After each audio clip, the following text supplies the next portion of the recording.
오늘 함께 나눌 말씀은 역대하 2장입니다. 역대하 2장입니다. 솔로몬이 여호와의 이름을 위하여 성전을 건축하고 자기 왕위를 위하여 궁궐을 건축하기를 결심하니라. 솔로몬이 이에 짐꾼 7만 명과 산에서 돈을 떼낼 자 8만 명과 이를 감독할 자 3,600명을 뽑고 솔로몬이 사절을 두로 왕 후람에게 보내어 이르되 당신이 전에 내 아버지 다윗에게 백향목을 보내어 그가 거주하실 궁궐을 건축하게 한 것 같이 내게도 그리하소서. 이제 내가 나의 하나님 여호와의 이름을 위하여 성전을 건축하여 구별하여 드리고 주 앞에서 향 재료를 사르며 항상 떡을 차려 놓으며 안식일과 초하루와 우리 하나님 여호와의 절기에 아침 저녁으로 번제를 드리려 하오니 이는 이스라엘의 영원한 규례이니라. 내가 건축하고자 하는 성전은 크니 우리 하나님은 모든 신들보다 크심이라. 누가 능히 하나님을 위하여 성전을 건축하리요 하늘과 하늘들의 하늘이라도 주를 용납하지 못하겠거든 내가 누구이기에 어찌 능히 그를 위하여 성전을 건축하리요 그 앞에 분향하려 할 따름이니이다. 이제 청하건대 당신은 금은 동 철로 제조하며 자색 홍색 청색 실로 직조하며 또 아로색일 줄 아는 재주 있는 사람 하나를 내게 보내어 내 아버지 다윗이 유다와 예루살렘에서 준비한 나의 재주 있는 사람들과 함께 일하게 하고 또 레바논에서 백향목과 잣나무와 백단목을 내게로 보내소서. 내가 알거니와 당신의 종은 레바논에서 볼목을 잘하나니 내 종들이 당신의 종들을 도울지라. 이와 같이 나를 위하여 제목을 많이 준비하게 하소서.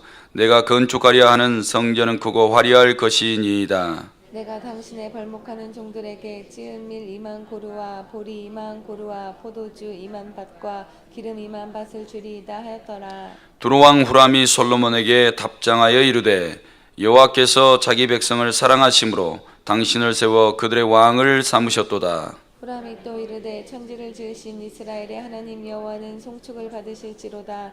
다윗 왕에게 지혜로운 아들을 주시고 명철과 총명을 주시사 능히 여호와를 위하여 성전을 건축하고 자기 왕위를 위하여 궁궐을 건축하게 하시도다. 내가 이제 재주 있고 총명한 사람을 보내오니 전에 내 아버지 후람에게 속하였던 자라. 이 사람은 단의 여덟 중 한 여인의 아들이요 그의 아버지는 두로 사람이라. 능히 금, 은, 동, 철과 돌과 나무와 자색, 청색, 홍색 실과 가는 배로 일을 잘하며 또 모든 아로 새기는 일에 익숙하고 모든 기묘한 양식에 능한 자이니 그에게 당신의 재주 있는 사람들과 당신의 아버지 내 주 다윗의 재주 있는 사람들과 함께 일하게 하소서.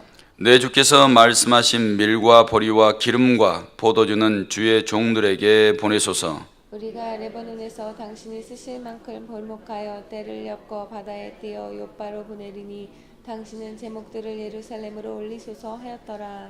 전에 솔로몬의 아버지 다윗이 이스라엘 땅에 사는 이방 사람들을 조사하였더니 이제 솔로몬이 다시 조사함에 모두 15만 3,600명이라. 그 중에서 7만 명은 짐꾼이 되게 하였고 8만 명은 산에서 벌목하게 하였고 3,600명은 감독으로 삼아 백성에게 일을 시키게 하였더라. 아멘. 아멘. 이 말씀의 복이 사랑하는 성도들에게 이루어지기를 주님의 이름으로 축원합니다. 오늘 2장 말씀 1절에서 2절까지는 성전을 건축하기 위한 솔로몬의 준비입니다. 그리고 3절에서 10절까지는 두로왕 후람에게 도움을 구하고 있습니다. 11절에서 16절까지는 후람의 회답이고 17절에서 18절까지는 성전 건축의 사역군들, 일꾼들에 대해서 이야기하고 있습니다. 오늘 2장의 핵심 내용은 솔로몬이 두로왕 후람에게 성전 건축을 위한 기술자와 제목을 요청하고 있습니다. 이에 대해서 후람이 응답하고 있습니다.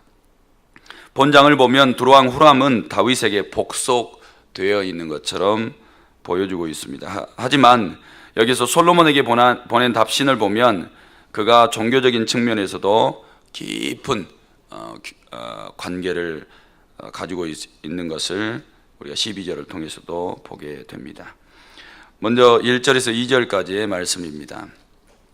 솔로몬이 여호와의 이름을 위하여 성전을 건축하고자 자기 왕위를 위하여 궁궐 건축하기를 결심했다라고 말하고 있습니다. 아버지의 유언을 다 받은 겁니다. 그러니까 이제 아버지 소천하셨으니까 내 뜻대로 하겠습니다 이러지 않았다라는 거예요. 아버지께서 유언하신 것을 그대로 이어서 이제 결심하고 일에 옮긴 것이죠. 근데 이 결심이 어느 때 됐냐? 아버지의 유언을 그대로 이루어 드릴 만한 시기가 됐을 때 했다는 것입니다. 그냥 무턱대고 막 밀어붙이지 않았어요. 상황과 여건이 되지 않는데 그냥 민족들을 이끌어서 막 무작위로 시키지 않았다라는 것이죠. 그러니까 다윗보다 더 정치적으로, 경제적으로, 군사적으로 안정된 상태를 만들어 놓고 그 다음에 아버지의 유언을 따라서 이루어 드리는 솔로몬을 우리가 보게 되는 것입니다.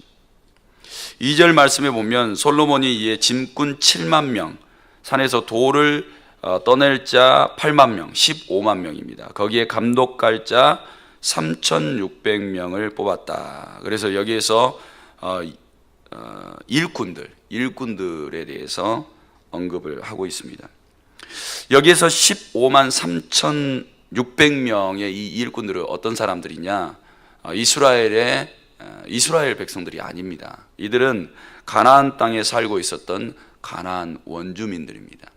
하나님께서 이스라엘 백성들이 가나안 땅을 점령해서 들어갈 때 전부 다 전멸하라고 했던 가나안 족속들이죠. 그런데 이스라엘 백성들이 그들을 다 진멸하지 못하고 항복했던 자들, 혹은 지형 때문에 너무나 전쟁을 치르는 부분에 있어서 지쳐가지고 하나님의 뜻을 이루지 못해서 살아남은 자들이죠. 살아남은 자들이 전체 수를 이렇게 계수를 해보니까 15만 3,600명의 일하는 일꾼들을 여기서 수를 계수하고 있는 것을 보게 됩니다. 이 일꾼들이 사사시대에는 옆구리의 가시와 같은 존재들이었다 이렇게 이야기를 하고 있습니다. 그런데 사사시대가 이제 끝나고 사울과 다윗의 왕정 통치가 시작되면서 이들의 기세가 완전히 꺾여버렸어요. 그러니까 하나님께서 사울과 다윗의 왕정 통치가, 하나님의 왕정 통치가 시작된 거죠. 그러면서 이 가나안 족속들이 완전히 기세가 꺾여서 이제 가시질을 할 수 없는 상태를 만들어 놓은 것입니다. 그런데 솔로몬의 시대에 딱 들어와서는 그들이 이제 가시짓도 할 수도 없고 대적할 수도 없고 이제는 일꾼으로밖에 살아갈 수밖에 없는 상황까지 완전히 낮아지게 되는 것을 우리에게 보여주게 됩니다. 이것을, 이 일꾼들을 죄로 볼 때 내 안에서 하나님의 의가 강하고 또 하나님을 경외하는 삶이 강하게 될 때 우리 속에 있는 모든 죄의 행실들은 다 약하게 됩니다. 우리의 몸의 옛 습관들, 우리를 유혹과 탐욕과 구습에 넘어지게 하는 모든 것들이 바뀌어서 주를 위해서 일할 수 있도록 만들어 놓은 것입니다. 그런데 내 의가 많고 내 자랑거리가 많고 내 힘이 많게 되면 하나님을 경외하는 것들은 점점 약해져 버려요. 그래서 죄가 내 속에서 드러나서 나를 찌르고 괴롭히고 나를 넘어지게 하는 것입니다. 그러므로 사랑하는 성도 여러분, 내 안에서 솔로몬처럼 여호와를 경외하려고 하는 마음, 하나님의 말씀을 지키려고 하는 마음, 그 다음에 아버지의 유언을 따라서 하나님을 기쁘게 해드리려고 하는 이러한 믿음과 의와 말씀이 내 안에서 강하게 돼서 내 몸을 가지고도 오히려 죄를 범할 것이 아니라 하나님의 뜻을 이루어드리는 그런 복된 삶이 되시기를 주님의 이름으로 축원합니다. 그런데 이 짐꾼들을 보면 이스라엘 백성들은 선택받은 민족이고 이 가나안 백성들은 이방인들입니다. 이 이방인들이 거룩한 하나님의 성전을 짓는 일에 동참하는 거예요. 그런데 그 수가 장난이 아니죠. 15만 3,600명. 그러니까 그의 가족들까지 하면 한 30만 명 이상의 숫자가 하나님의 성전을 건축하는 일에 동참하게 돼요. 신약 시대에 보면 이방인들이 하나님의 성전에 들어와서 제사를 드린다, 상상도 할 수 없습니다. 이방인들에게 구원이 있다, 이것도 상상할 수 없는 일들이에요. 오직 이스라엘 백성들만 선택함을 받았고 하나님 앞에 구원함을 입은 백성이다, 이렇게 생각하고 있었다라는 것이죠. 오늘 그런데 이 구약 시대에 솔로몬이 성전을 지으면서 이 성전을 건축하는데 돌을 뜨고 벌목을 해서 운반하고 그 다음에 이 성전을 건축하는 일에 직접 참여하게 합니다. 오늘 이 내용들을 우리가 쭉 볼 때에 하나님께서는 이 솔로몬 성전, 거룩한 하나님의 성전을 지으면서 유대인뿐만 아니라 이스라엘 백성들뿐만 아니라 이방인들까지 차별 없이 하나님의 일에 하나님께서 참여할 수 있도록 허락하신 것을 보게 되는 것입니다. 이것이 상징하는 것은 우리가 유대인이나 이방인이나 상관없이 그리스도 안에서 다 하나가 되어질 수 있는 것을 상징해 주고 있다, 이 말입니다. 그러므로 사랑하는 성도들, 먼저 믿는 오병이어 교회의 성도들과 아직도 예수 그리스도를 알지 못해서 저 세상에서 살아가고 있는 이방인과 같은 사람들이 하나님의 일에 동참할 수 있다. 그래서 그리스도 안에서 하나가 될 수 있다, 이 말입니다. 그러므로 사랑하는 성도 여러분, 아직 믿음 밖에 있고 하나님 앞에 가시지라고 원수가 되어 있는 것 같고 하나님 앞에 대적하는 사람과 같을지라도 하나님 앞에 돌아와서 하나님의 일에 동참하게 되면 하나님께서 그들의 영혼도 기쁘게 받으신다, 이 말입니다. 그러므로 오병이어 교회는 믿는 사람만 행복한 교회가 아니라 믿지 않는 사람도 주님 앞에 나와서 함께 행복하고 즐거워하고 기뻐할 수 있는 복이 사랑하는 교회에서 넘치게 되기를 주님의 이름으로 축원합니다. 그게 두 번째로 3절에서 끝 18절까지의 말씀을 보면 두로암 후람에게 도움을 구하고 있는 솔로몬을 보게 되는 것입니다. 4절에서 6절까지의 말씀을 보면 성전보다 더 위대하신 하나님, 모든 신들보다 크시고 하늘과 하늘들의 하늘이라도 감당할 수 없는 분, 하나님을 이렇게 묘사하고 있는 것을 보게 됩니다. 솔로몬의 이 말의 뜻은 이렇습니다. 성전은 다만 하나님의 존재를 생각하게 할 뿐이지 하나님을 이 성전에 가둬놓을 뿐이 아니다, 이 말입니다. 따라서 사랑하는 성도들이 이중적인 신앙생활을 하지 않도록 우리에게 정확하게 말씀을 주고 있어요. 그러니까 오병이어 교회 성도들이 주일 대예배만 예배가 아니라, 이 말입니다. 주일 대예배를 드릴 때는 옷을 깨끗하게 입고 하나님 앞에 나와서 참회의 기도를 드리고 경건하게 예배를 드립니다. 그런데 다른 예배는 가볍게 여겨요. 그리고 교회에서 떠나가면 더 가볍게 여깁니다. 그러니까 하나님을 교회에다 가둬놓은 거예요. 그리고 특정한 예배만 집중합니다. 그 예배만 소중하니까 그 예배만 나오는 거예요. 하나님, 주일 대예배만 진짜 거룩합니다. 이 예배만 내가 한번 잘 드리겠습니다. 하나님을 그 예배 시간에 가둬놔버려요. 그러니 밖에 나가면 이중적인 생활을 하는 거예요. 집에 가서 예배 드리는 것은 아무렇게나, 뭐 수요 기도회나 새벽 기도회나 금요 기도회에 나와서 아무렇게나 예배 드립니다. 그리고 세상에 나아가서는 별로 믿지 않는 사람처럼 살아가요. 하나님을 가둬놓는 거예요. 근데 솔로몬은 그렇지 않았어요.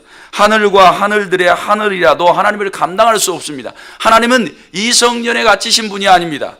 성전 밖에도 역시 하나님은 거룩하신 분이고, 가정에서도 존귀하신 하나님이고, 내 생업에서도 하나님은 거룩하신 하나님이십니다. 어느 곳에 있든지 내가 하나님을 두려워 떨리는 마음으로 섬기겠습니다. 그러니 교회 밖에 나가서도 하나님의 거룩하심을 인정한다면 언어가 항상 거룩하겠죠. 내 삶 속에서 어디서든지 코람되어 여호와 앞에 서 있는 신앙을 가지고 있다면 우리의 몸가짐을 함부로 하지 않을 겁니다. 사랑하는 성도 여러분, 그러므로 솔로몬이 어느 곳에 있든지 여호와를 두려워하는 신앙, 이 작은 성전에다가 하나님을 가둬두는 것이 아니라 오직 이 성전은 하나님을 생각하게 하는 거예요. 사랑하는 성도 여러분, 오병이어 교회를 생각하면 맞아, 하나님이 기적을 베푸셨지, 하나님이 능력으로 역사하셨지, 나의 이 작은 헌신을 가지고 이처럼 놀라운 일들을 행하셨지, 하나님은 살아계셔, 이렇게 하나님을 생각나게 하는 은혜가 있기를 주님의 이름으로 축원합니다. 8절에서 10절까지의 말씀을 보면 이 솔로몬과 후람이 서로 간에 도움을 주고받는 아름다운 관계를 우리에게 보여주고 있습니다. 그때 당시에 이 두로는 이스라엘의 속국이었던 것처럼 우리에게 보여주고 있습니다. 학자들이 그렇게 이야기하고 있는 것입니다. 속국이니까 일본이 우리나라에게 일제치하에 있을 때 우리나라에게 와가지고 사람들에게 막대한 임금을 주면서 데려다가 탄광에다 갖다 바치고 여인네들에게 막 비싼 돈을 갖다 주면서 막 일본에서 막 종으로 막 살게 하고 이러지 않았단 말이에요. 착취하는 거예요. 우리나라에 좋은 거 있으면 전부 다 착취에다가 쓰지 돈 주면서 갖다 쓰지 않는다 이 말입니다. 근데 솔로몬은 그렇게 하지 않았어요. 이 두로가 속국이었음에도 불구하고 막대한 것들을 다 지불을 하게 됩니다. 10절 말씀에 보면 내가 당신의 벌목하는 종들에게 찌은 밀 2만 고루와 보리 2만 고루와 포도주 2만 밭과 기름 2만 밭을 주리이다. 솔로몬이 후람에게 이렇게 말했어요. 그래서 이것을 다 주는 거예요. 그 대신 거기에서 필요한 벌목들을 다 보내줄 것을 이야기하고 기술자, 은금을 잘 다루고 벌목을 잘 다루고 어떤 것을 잘 다룰 수 있는 일할 수 있는 기능공을 장인을 딱 보내달라 그래요. 이 관계를 볼 때 사랑하는 성도 여러분, 우리도 이렇게 아름다운 서로 간의 도움이 있으셔야 됩니다. 때때로는 남들이 갖지 못한 것, 너무나 필요한 것들을 내가 줄 수 있고, 그리고 그도 나에게 도움을 줄 수 있는 이런 교제. 이게 그리스도 안에서 우리가 물질 전도할 때 사도행전 2장 43절에서 47절까지 보고 배웠지 않습니까? 바로 이런 관계예요. 누군가의 것을 막 착취하는 것이 아니라 내 것을 아낌없이 사랑으로 헌신으로 줄 수 있는, 그래서 주고받는, 너희가 남에게 대접받고자 하느냐? 너희가 먼저 대접하라. 이런 말씀의 은혜가 오늘도 이 후람과 솔로몬의 관계 안에 그대로 있는 것을 보게 됩니다. 그런데 한 가지 더 놀라운 것은 이 후람의 고백 속에서 그의 신앙을 우리가 볼 수 있습니다. 12절에 후람이 또 이르되 천지를 지으신 이스라엘의 하나님 여호와는 송축을 받으실지로다. 다윗 왕에게 지혜로운 아들을 주시고 명철과 총명을 주시사 능히 여호와를 위하여 성전을 건축하고 자기 왕위를 위하여 궁궐을 건축하게 하시도다. 이 말을 보면 후람도 믿음과 신앙을 가지고 있는 것을 보게 됩니다. 사랑하는 성도 여러분, 이처럼 사랑의 나눔이 있는 그곳에 하나님께서 강하게 역사해 주셔서 다른 누군가를 통해서가 아니라 바로 솔로몬을 통해서 아름다운 성전을 하나님 앞에 헌당하여 드릴 수 있는 이 복을 누리게 하신 것입니다. 그러므로 오병이어교회도 이렇게 오병이어교회의 아름다운 전을 다 건축해서 드렸습니다. 하나님께서 주신 믿음을 따라 하나님께서 주신 은혜를 다 받아서, 하나님 내가 이렇게 가난하고 어렵지만 받은 은혜가 너무 커서 하나님 앞에 귀한 것을 드립니다. 이렇게 해서 하나님 앞에 다 드렸어요. 하나님이 주시고 또 우리가 받고 또 하나님 앞에 드리고, 이렇게 주고받는 하나님과의 관계도 아름답고 사랑하는 성도들과의 관계도 주고받는, 서로 기도로 동력해지고 물질로 동력해지고 어려울 때 서로 힘을 모아주고, 이런 관계가 오병이어 교회에 가득해서 사랑이 넘치는 교회가 되시기를 주님의 이름으로 축원합니다.